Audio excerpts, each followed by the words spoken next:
Okay. So far, so good. Good morning. Good morning.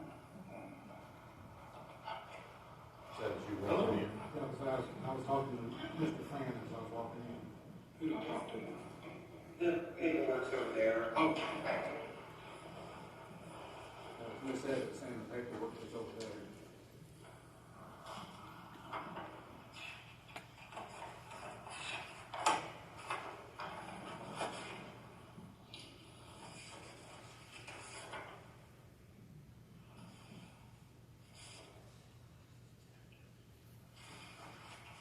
Sorry, takes a few minutes when you're going through the paperwork that was over there going to see what was there.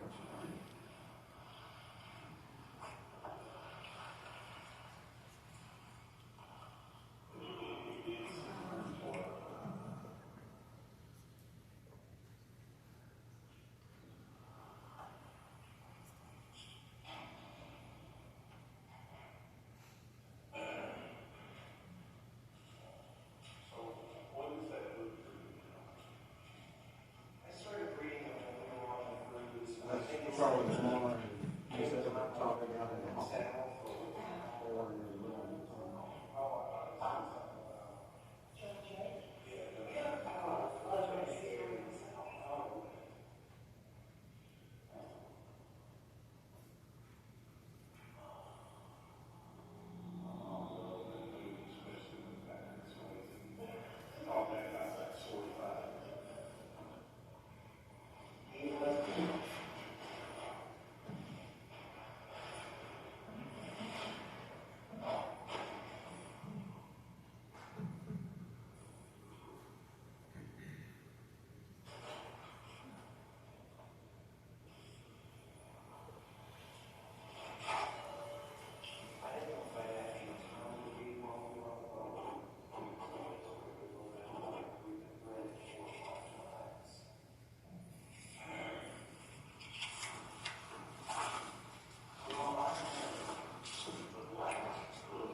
This is what I have in the paperwork in with Miss Graves and Miss Liberty.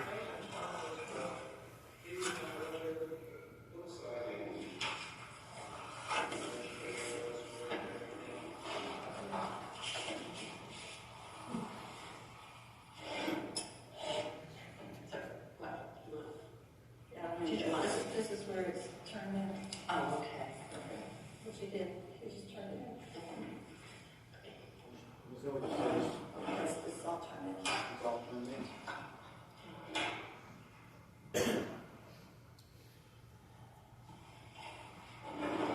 My brain is not.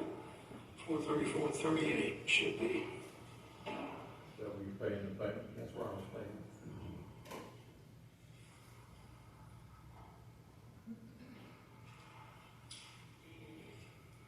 Yes, that's his turned it in. That's an optional. I didn't.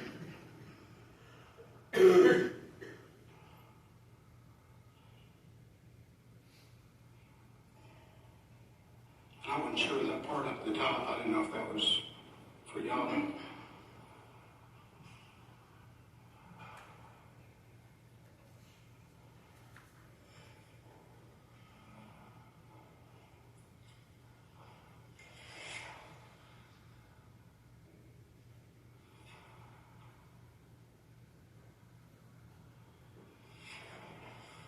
Is this something? But okay, it's still, looks like it's got it done.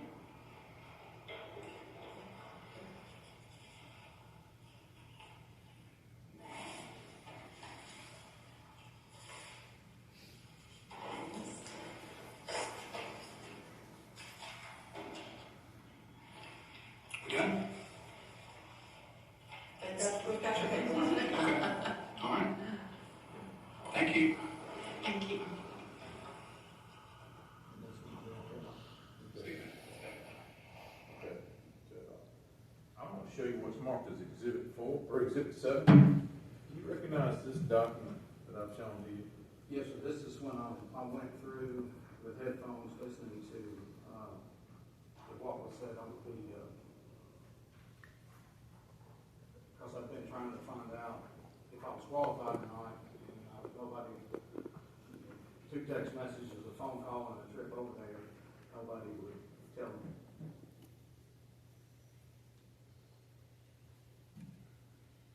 And so tell the board, this is just a transcript of what you. Yeah, when I first went in, Donna Evatt was the first one to speak. You heard her. She said the paperwork's over there. Went into a tape. There was a round table with 3 ladies sitting at it when I went in, and then there was a round table to the left with just paperwork on it. So when I went in, Donna Evatt said paperwork's over there. But she got up and stepped out in the hallway. That's when her and Charlie Lamar was talking about her cruise, I think. And Regina Gray said right there. So I went over, I went through all the paperwork to make sure I had everything. And so I went through everything that was on the table. There was a stack that said commissioners, and then there was a stack that said Doug Woodward's position, state solicitor. So I went through the commissioner packets and took what was missing, and you heard me right on the table, I was filling it out. So then once I got that through, I brought it over and went to give it to them, but they wouldn't take it. They had a sign on the table that said lay paperwork here. And so Ms. Hildreth pointed to that, and I'm like, really? Okay. So I laid it down, and Joanna and Ms. Gray looked at each other for a minute, and then Ms. Gray picked it up and started going through it. And Joanna Hildreth said, this is where it's turned in, which he did. He just turned it in. Ms. Gray went through my paperwork, and Joanna Hildreth said again, it's all turned in, he's turned it in. And then she said again, he's turned it in, looks like he's got it done. And then in a few more, we talked about the qualifying fee and all that. And then finally when it was, I was like, okay, we got any more to do, and we're done. And Hildreth said, we've got your paperwork. And that's when I thanked them and left. When they told you we've got your paperwork, what did that indicate to you? Well, I mean, that what she'd already said, he's turned it in, he's turned it all in. I assumed that meant everything that I needed, because there was nothing else on the table that I didn't have. Everything that they showed me said the paperwork's on that table. Everything on that table I had once I took that one form, the education form. There was no loyalty oath or anything that was on that table. Did they mention it to you? No, they never said anything.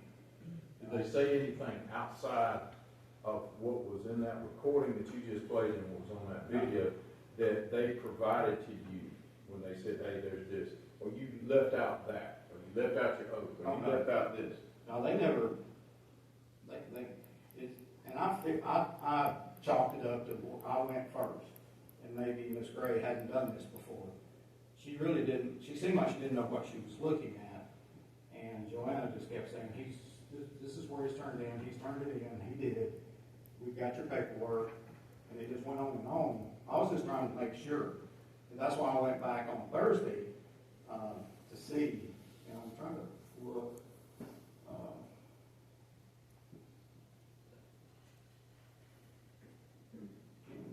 I texted Joanna, but it was probably just a couple days. Okay, May 6th. I'm sorry. Wednesday, March the 4th.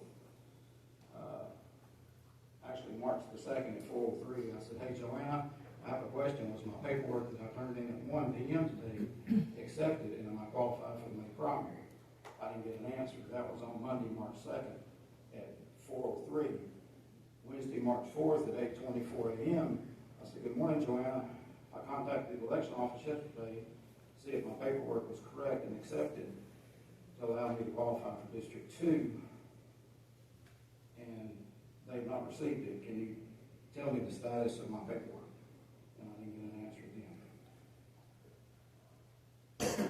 We turn to Exhibit 7. Now, the board may have some questions for you.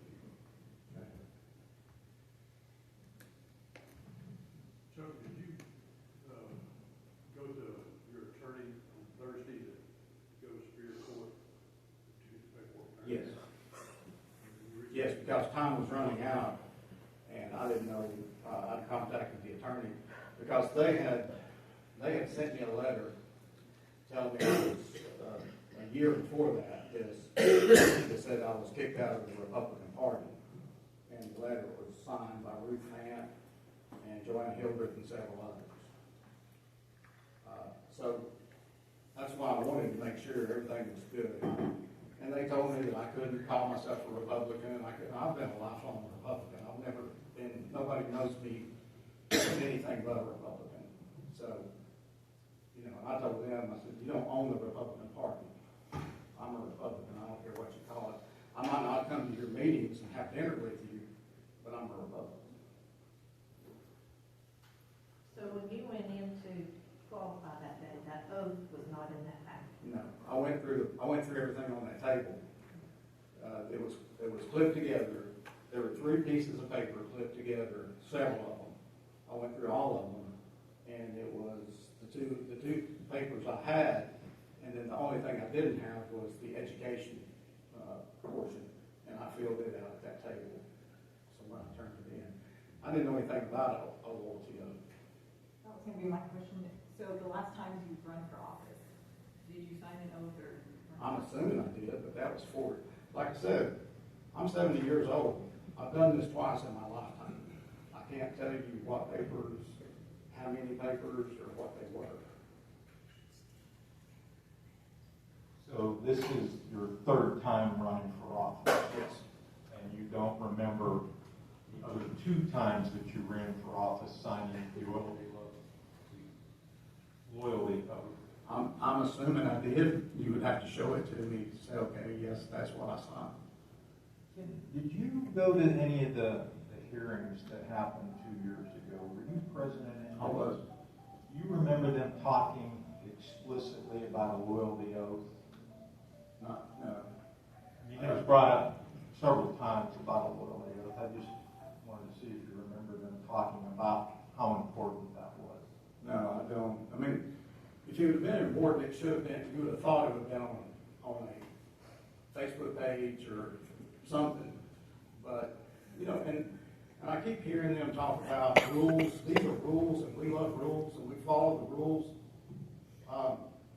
You know, Joanna, and I was told that it wasn't the Joanna, the chair, but private citizen Joanna. She endorsed Britt Fant and worked for Britt Fant against me, an incumbent Republican, 4 years ago. And when I called him out on it, Denise Burns called me up and explained that that was private citizen Joanna. It wasn't Joanna, the chairwoman. So that was my first history with this. And then 2 years ago, when they tried to keep the 4 off the ballot, yeah, I spoke up because that's not right. It wasn't those 4, I don't care. They're big boys and girls. But it was the citizens, the voters, that have a right to vote for who they want to represent them. Not 16 people in a closed room in a little yellow house. So, Well, the other thing about, sorry. no, go ahead. No. The rules, also in the rules, if you have less than 80,000 people in a county, you have to have your caucus and your convention on the same day. They have them a month apart. So they have a history of breaking rules. But all of a sudden, my rule is important. So you had got an attorney and went before a judge, and the judge had a list of requirements. Did the Republican Party meet the requirements that were on? The judge had a list of requirements from the papers I gave the judge that showed what I filled out on Monday. He didn't list a loyalty oath because they never gave me one. Or if they did, they took it out. Do you think they took it out? I have no idea. Rick Fant was ordered by a judge to bring all my paperwork. So from the time he left the Republican headquarters and went a quarter mile, he didn't have all the paperwork. He had to go back and make a second trip. And my question, did you know that? Were you there? I was when there. he I was there when he Okay. came back. So my question was, should you make a third trip to get all the paperwork? So, two quick questions. Who ultimately is responsible for your paperwork? Well, I'm filling out paperwork for the Republican Party for their nomination. It's for you. Their primary. Running. Yeah. Right. Now, the next thing you said is that you went to the election office and reviewed the paperwork that Mr. Fant brought there with Rebecca. You've run for office twice. You've heard about the loyalty oath several times, including multiple times in the hearing that we had 2 years ago. And it's in here.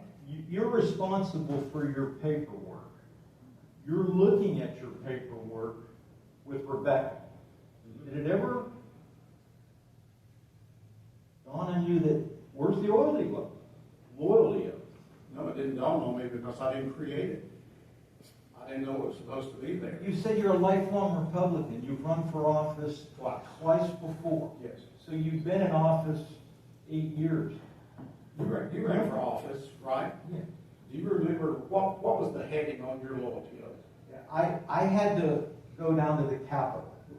And I not only sign the loyalty oath for the Republican Party, but I also had to answer questions and prove my allegiance to the Republican Party under the gold dome in that office. I mean, it was a pretty extensive process. Which would be a wonderful thing for me to do. I'd love to have that opportunity to do that. I'm going into a room of people that were playing poker and being silent and saying only the maximum thing that they had to say to not incriminate themselves. Do you think those folks felt like you had been removed via resolution from the Republican Party? When you walked in there, did you feel that those folks knew that? Or Well, Joanna did it because her name was the first one on the removal. But they removed me for what? For voting against chickens in residential areas in Catoosa County. The problem is, you go back and look the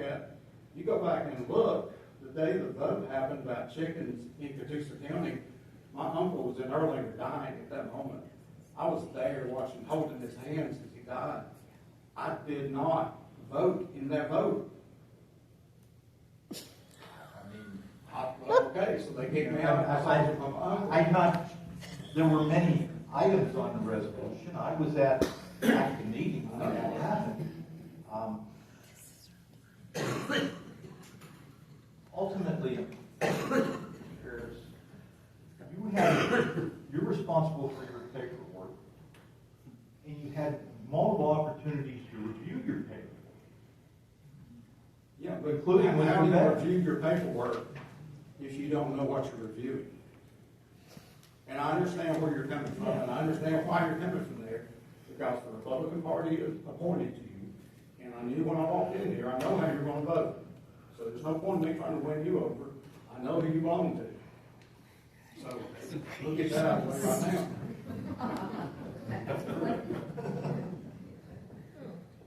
I'm just saying you're ultimately responsible for your own paper. And the Republican Party, why did they call up Charlie Stevens and said, you missed something? Come back in the next day. Apparently they care about, why did Doug Woodruff not have any paperwork? But all those people ended up with the loyalty oath that I didn't end up with. I know why, because I'm the only one that was kicked out of the Republican Party by some false narrative. And they said, we will hold this back.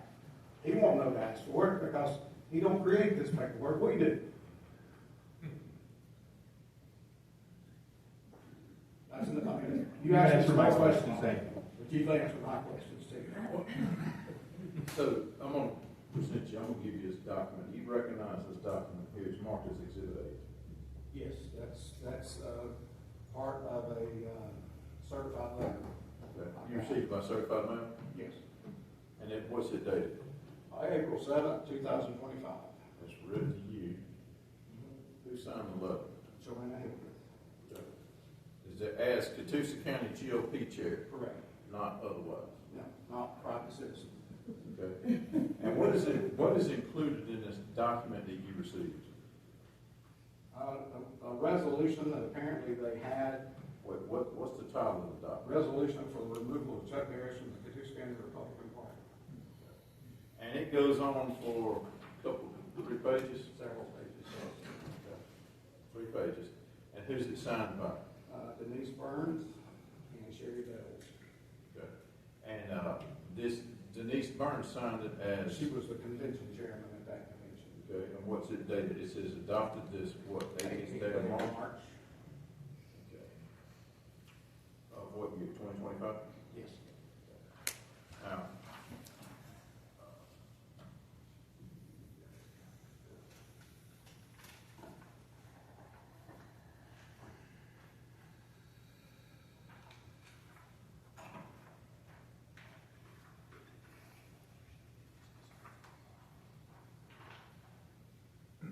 now, in this document, there's a lot of recitals here, and it says on the second, not the, let's do the second.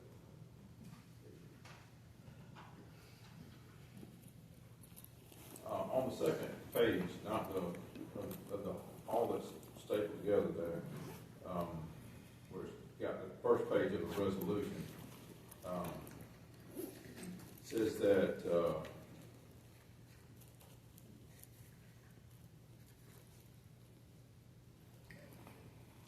whereas members of the Catoosa County Republican Party are expected to abide by the party's rules and attend meetings and uphold the values and commitments sworn to upon joining, and whereas the qualification for participation in party actions are all electors who are in accord with the principles of the Georgia Republican Party, believe in its declaration of policy, and are in agreement with its aims and purposes, may participate as members of the Georgia Republican Party, Inc., hereinafter GRP.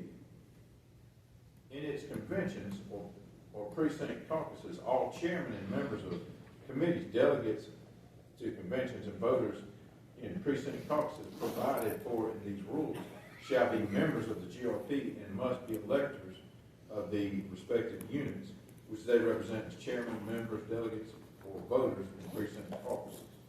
Qualification conditions goes on from there. So they're required to comply with the rules, and that's what we're here today about. Is if you listen to them, here are the rules. Let's just go with the rules. But that's not what's happened here today. What's happened here today, and what happened during qualification, and why he is not listed as being qualified by the Catoosa County Republican Party, they say it's because he didn't have an oath. Well, those rules are fine as long as every candidate is treated the same. It's not against the rules to call Charlie up and let him know that he missed some signatures and he needs to come in and complete some documents. It's not wrong to treat Doug Woodruff politely because he's a public servant too. But what is wrong is to get for Charlie and Doug to get treated that way and be treated where they get the benefit of having the Catoosa County Republican Party, Joanna Hildreth, and the people they have there taking up the qualifications to discriminate against him and to treat him disparately than they treated those other guys. And him go in and qualify the first day, provide all his documents, make his payment. They took his payment. They didn't refund that. They took their payment, but they called them and said, oh, you need to sign this. Oh, Doug, let me get you got these 3 things right here. They had it set up for him. There's only one solicitor. I'm a lawyer too, and I know who's running for solicitor. And y'all do too. Yep, this is your job. And just like you being public service here today, you treat everybody the same. He should be treated the same. But he should be given the opportunity either to execute that oath now or to provide, or for him to be qualified, because he was treated disparately than the other candidates. And that's what the problem with Mr. Fant's case is. Well, you know, we're gonna write you this letter, we're gonna have this resolution to kick you out, but you can't keep somebody from not qualifying and then say they don't qualify. That's what they've done. And I'm asking you, and Mr. Harris is asking you, to qualify him as a Republican in this and accept his qualifications and deny the challenge that's been asserted here by Mr. Fant. Mr. Fant made the challenge. He's the one that didn't get the documents to you in the first place, or by the time the judge ordered him to. And he's the one who had to go back. And he still didn't get the documents here. If they'd have got those documents there at 4 o'clock like they were ordered, and he was sitting there making sure that he got qualified, he would have had the opportunity to execute the oath at that time. But no, they didn't. They didn't get it there by the time required by the judge because they didn't want it there. He would have had the time to execute the oath and submit it. If there was something wrong with his paperwork, he could have corrected it. But no, they didn't. They didn't obey the order. And neither did they help him. They didn't even, they gave him, they said the documents are right over there. He goes over there, goes through the documents. He's got everything executed. Submits them to the party. Is that what happened? Exactly. I mean, you saw the video, but you also heard the video that I went in with good intentions to do everything that they asked me to do. The other candidates went in, the 2 that you heard today, they didn't have their paperwork, but they were provided a loyalty oath. I don't know what that loyalty oath was hiding. I didn't get it. Or if I did get it and filled it out, they destroyed it before they brought it to the Board of Elections. So I don't know which is which, but regardless, I'll sign a loyalty oath right now. I'm loyal to them. I don't need to sign a loyalty oath. I've never pulled a Democrat ticket. I'm loyal to them. I'm not they say I can run as an independent. I'm like, I'm sorry, I'm not an independent. An independent is somebody that goes back and forth. I am 100% Republican.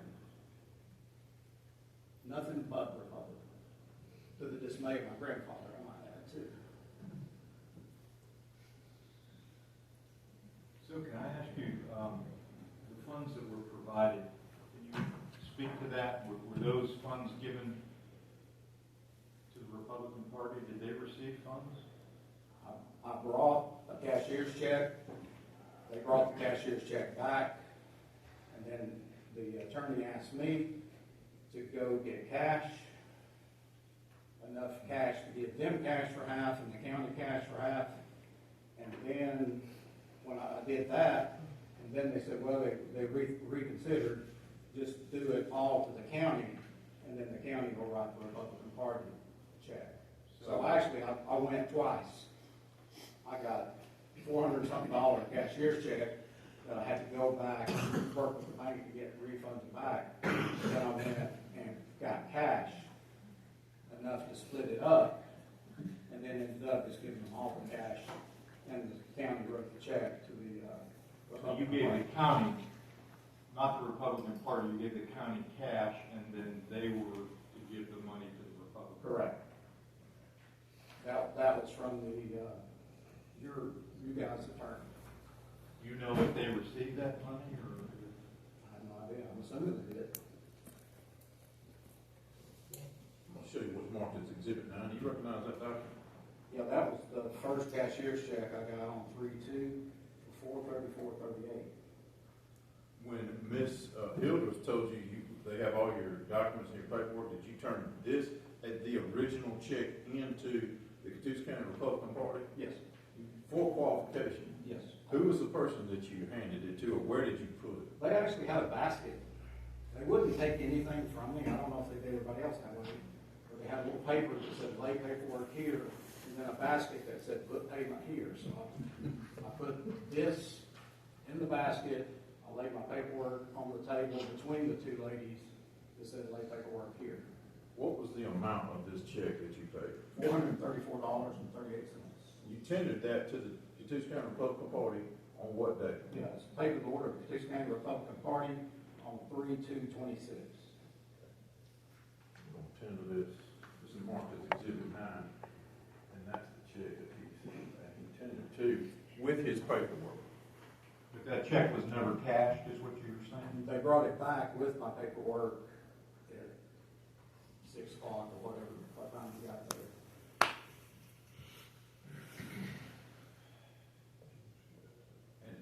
And to your knowledge, That's the check, that's a copy of the check that I took back to the bank, because I'd already gone, I think on Thursday, and got cash, and brought the cash. So Did you get a receipt from the county when you handed them the cash? I believe I did, yeah. I handed it to Ms. Mr. Harris. Cole, that should be, the receipt should be in your paper. Thank you.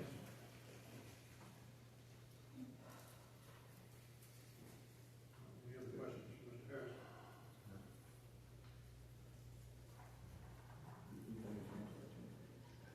nothing for this time. We observe right there. Well, yeah, I think Mr. Johnson has the burden, so, yeah, I mean, I think if you're finished, Mr. Weldon. I think if he hits closing now, we don't have any rebuttal.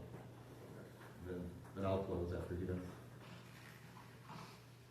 Mr. Weldon, you have any closing? Yeah, I do have closing. I'm gonna let them go first. But we have the burden, so we'd go last.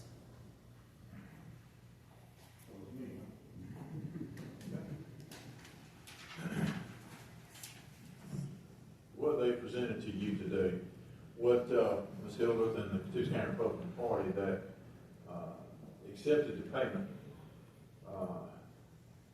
told him it's over there. I told Chuck that it's over there on that table.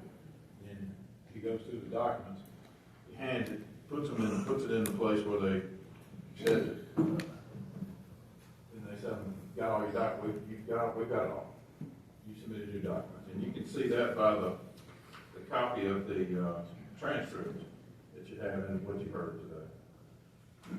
Now, yes, the rules do apply, but you can't use the rules to manipulate people in the way that Chuck Harris has been manipulated.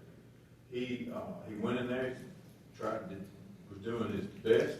He went in there to make sure that he had done his diligence and brought the documents. He looked for the oath. He looked for all the documents that the job gets. He looked for the oath, but he looked for the documents on wherever he could find them. He went to Rebecca's office to get the documents. He got those filled out, filed. He didn't. If he had the oath, he didn't see it when it was down there. When he was at the C.L.U.C.K Republican Party to qualify, he paid his money. They took his money. They took all his other documents. We good? What else was he supposed to say? And then he contacts Joanna, not once but twice, after that to confirm that he had everything. He goes back down there during the middle of the week. You have to talk to Joanna. Well, Joanna was not responsive. But now, Charlie, when he didn't have to ask, like Chuck did. They called him. Why is that? It's because they're trying to keep him off. It's not a hidden motive. It's right there in front of all of us. And I think they all they want to exercise their First Amendment right to speak their minds, but they don't want to have equal protection with the obligation that comes along with every right that any person that has rights is required to comply with as a governmental or acting governmental agency. And that's what they were doing, is they were taking these, they get paid, they get half of the payment that he paid, and that every candidate pays. And they take the money, but they don't have to do that. They can come do it right at Rebecca's office. And they can do that. It's not required that they do it. So if they're going to do it, they have to treat everybody equal, whether you like them or not. And that's one of the hard things about being a law enforcement officer. It's one of the things hard about being a judge. It's one of the real tough things about being on the Board of Elections, is we have to have parties that treat people the same. And as you can see, there's disparate treatment between Mr. Harris and the other candidates that you heard from today. Not one time did they have one other candidate say, oh, they treated us just like they treated Chuck. They didn't tell us anything. They said, over there on the table, that's where it is. No. Every candidate that you've heard from today with their paperwork told them they had to have this, that, and other thing. Make sure they had the oath. Then, when they were ordered to take it to to Rebecca and deliver it to the election board offices by a judge by 4 o'clock, they didn't follow that. They violated that court order, and they came at 5. Chuck was there waiting at 4 and waited all the way till they got there. And when they got there, they didn't have everything in them that they were supposed to have in. And go back. Not only did they not have everything, they sent Brit. You know, conflicts of interest are significant and should be avoided at all costs, if at all possible. And accordingly, we're asking you to deny this challenge and to allow Mr. Harris to proceed with his qualification.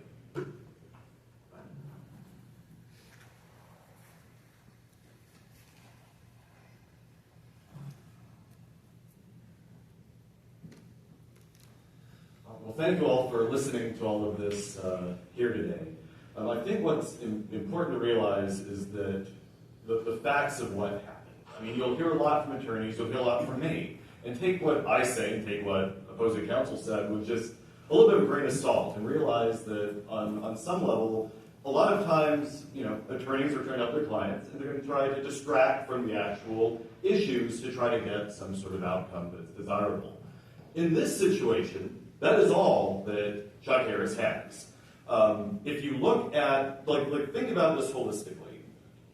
If you're going to be arguing about the Constitution, if you're going to say, look, the Constitution's what rules here, it's all about, the idea of equal treatment and freedom of speech and freedom of association, then you heard the Republican Party chair. She said, very openly and clearly, they don't want Chuck Harris on the Republican primary ballot. He's not on the list. He wasn't qualified. The convention voted him not to be there. It would be atrocious for the government to say that the Democrat Party has to support Donald Trump.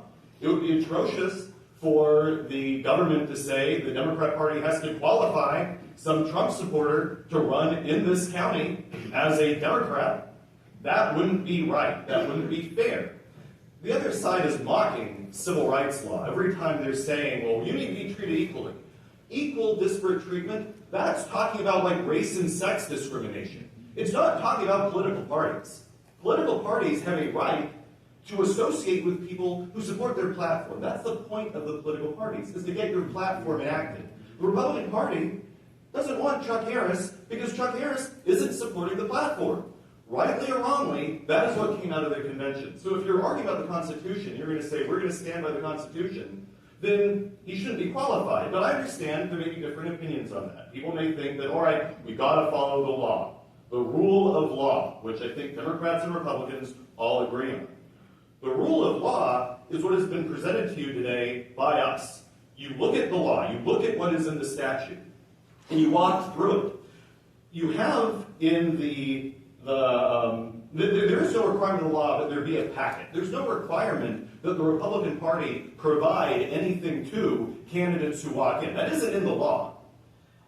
What's in the law is 21-153. This is if you're ignoring the constitutional argument. It says that no person shall be prohibited from qualifying for office if he or she, and it lists off 4 things, and one of them says, if party rules so require, affirms his or her allegiance to his or her party by signing the following oath. Quote, I do hereby swear or affirm my allegiance to the name of party, in parentheses, party, which would be affirm my allegiance to the Republican Party. That is what is required by the law there. The act of qualifying in 21-154, that involves the county executive committee certifying to the superintendent, which is you all, on forms of the Secretary of State, all those candidates who have qualified. And then it says that any candidate whose name doesn't appear on the list shall not be certified.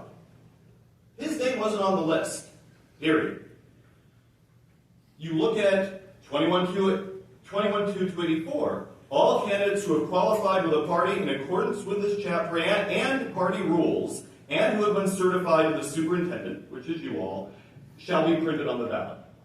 He's not qualified with them, and it's not in compliance with the rules. Now, they're trying to make this argument that somehow the party did something weird, and Chuck Harris, who's an elected official who makes laws, who should know the laws, who, and this is something that is in the evidence. You don't have to believe me for what I'm about to say. You just look at the complaint that was brought in, that on the top right corner, it's file stamp. There's a little file stamp up here in the top right corner showing when this lawsuit was filed.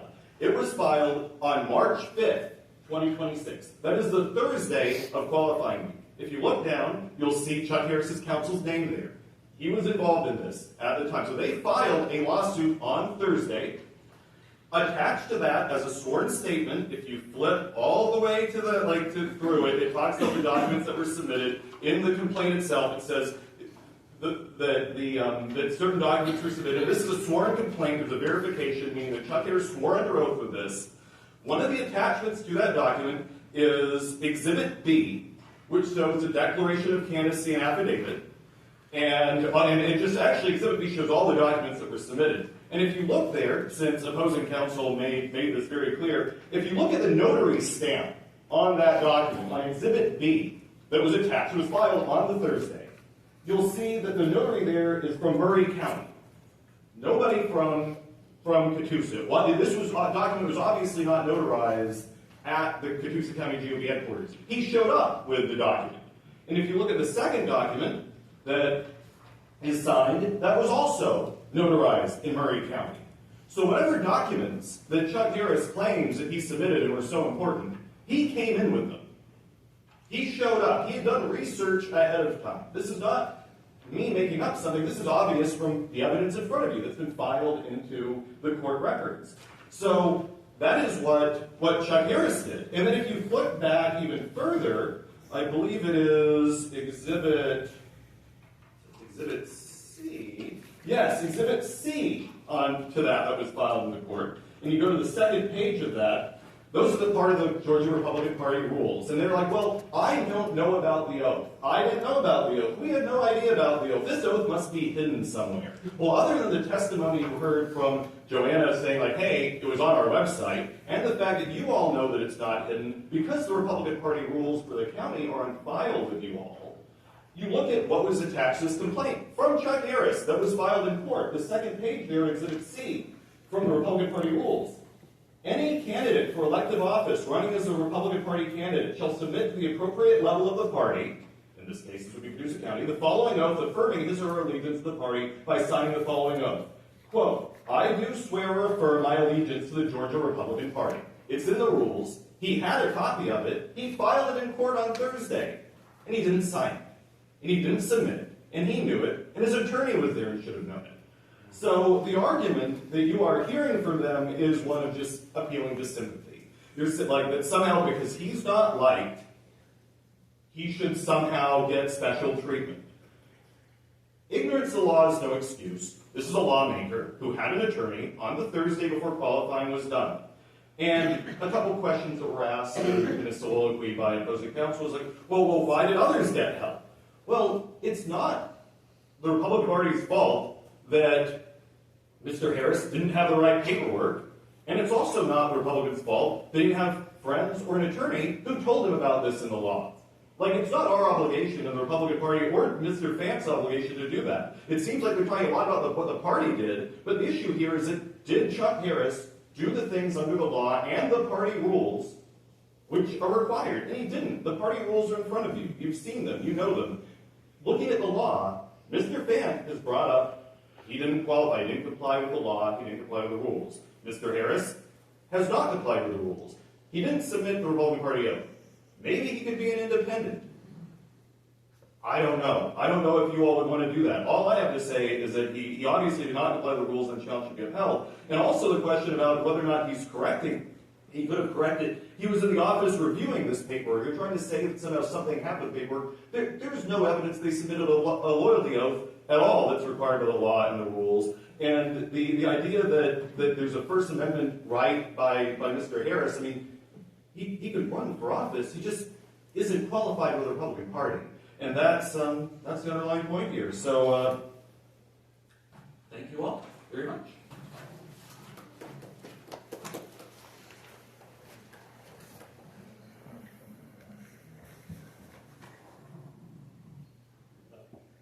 Mr. Chairman, I believe that concludes the first case, Brett Fan versus Chuck Harris.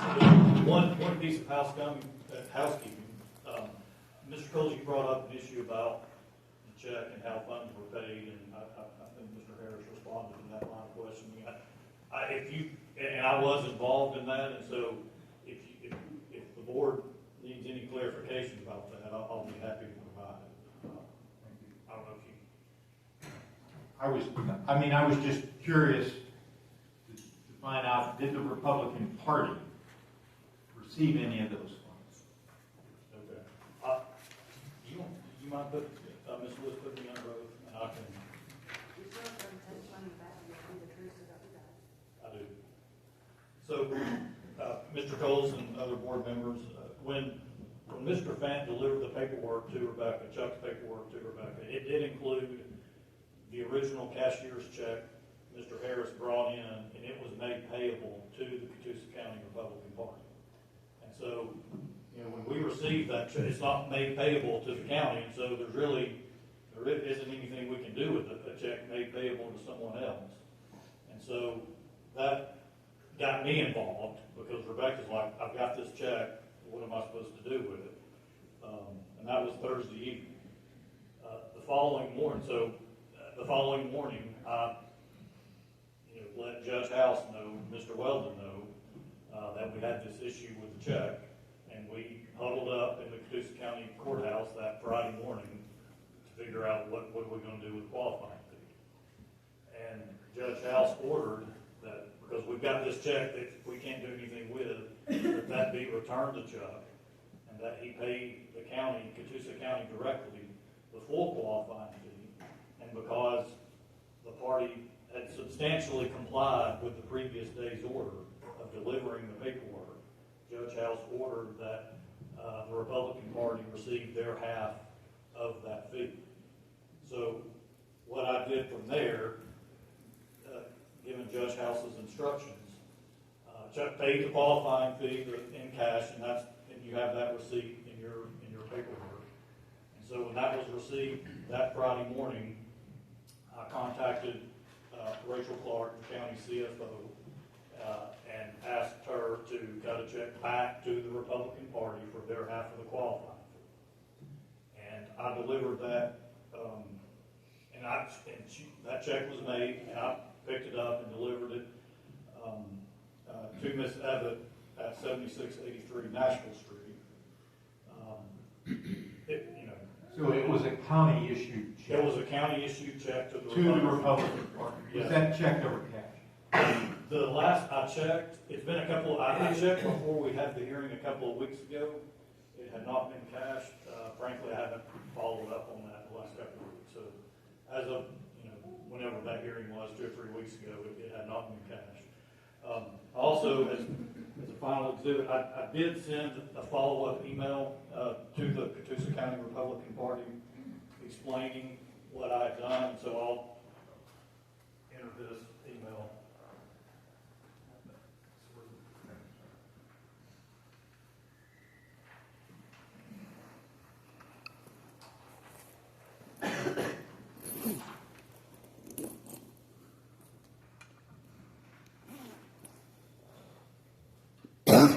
I can't recall if I sent this email to all the board members. I know from the county's perspective, they needed some type of written explanation of why we wrote a check for $217 to the Republican Party. That's sort of why this email was sent.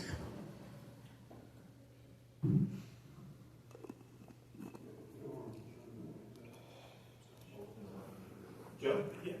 I don't know, I know we've got one more, I don't know the timing wise for Ms. Jones, Mr. Jones. So under 10 minutes for Mr. Jones, Ms. Fan, you? Can we have a break? Oh, y'all need, I'm sorry. 5 minutes. 5 to 10 minutes later, we'll be back.